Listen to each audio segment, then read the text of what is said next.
মাউত, ও মুহাম্মদ সাল্লাল্লাহু আলাইহি ওয়াসাল্লাম বলে দিন, ইন্নাল মাউত, নিশ্চয় মৃত্যু, তাফিরুনা মিন, এরা পলায়ন করে মৃত্যু থেকে, ফাইন্নাহু মুলাকীকুম, এই মৃত্যু এদের সাথে সাক্ষাৎ করবে।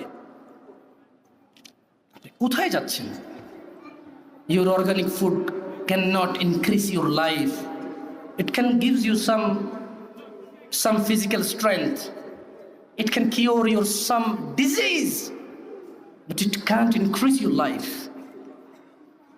আপনার এই সুস্বাস্থ্য, এই জিম, এই খাবার দাবার মেনটেন, এই সুন্দর জামা কাপড় পরিধান, এই পরিষ্কার পরিচ্ছন্নতা থাকা আপনাকে সুস্থ রাখতে হয়তো আল্লাহর দয়ায় সহযোগিতা করবে। কার দয়ায়? কিন্তু আপনার জীবন বৃদ্ধি হবে না। জীবন কি হবে না? আল্লাহ তাআলা তাই বলছেন, কুল ইন্নাল মাউত, বলে দিন এদেরকে মৃত্যু, তাফিরুনা মিন, যা থেকে এরা পলায়ন করে, ফাইন্নাহু মুলাকীকুম, এই মৃত্যু ওদেরকে মুলাকাত করবেই করবে। সুম্মা তুরাদ্দুনা ইলা আলিমিল গায়বি ওয়াশ শাহাদা, তারপর এরা ফিরে যাবে ওই রবের দিকে যিনি ইলমের গায়বের জ্ঞান রাখে, যিনি সাক্ষী প্রত্যেক মানুষের প্রত্যেক কৃতকর্মের। ইয়ালামুনা মা তাফআলুন, কিরামান কাতিবিন, আছেন সম্মানিত লেখক বর্গ। ইয়ালামুন হিন্দুটাও জানে, ইয়ালামুন মুসলিমেরটাও জানে, ইয়ালামুন রাসূল সাল্লাল্লাহু আলাইহি ওয়াসাল্লামেরটাও জানতো, ইয়ালামুন মুনাফিক, কাফির, ফাজির, মুশরিক সবারটা জানে।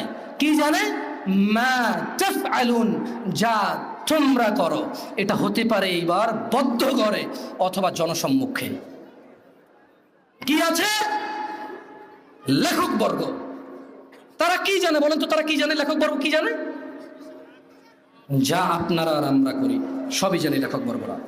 যাই হোক, আমি আশা করি ইনশাআল্লাহ তাআলা একটা যুবকদের প্রতি সামান্য একটু নসিহা করে আমি চলে যাবো ইনশাআল্লাহ। আমাকে এখান থেকে আসলে আল্লাহ যদি চায় বিইذনিল্লাহি তাআলা লোহাগাড়া যেতে হবে, প্রায় 490 কিলোমিটার।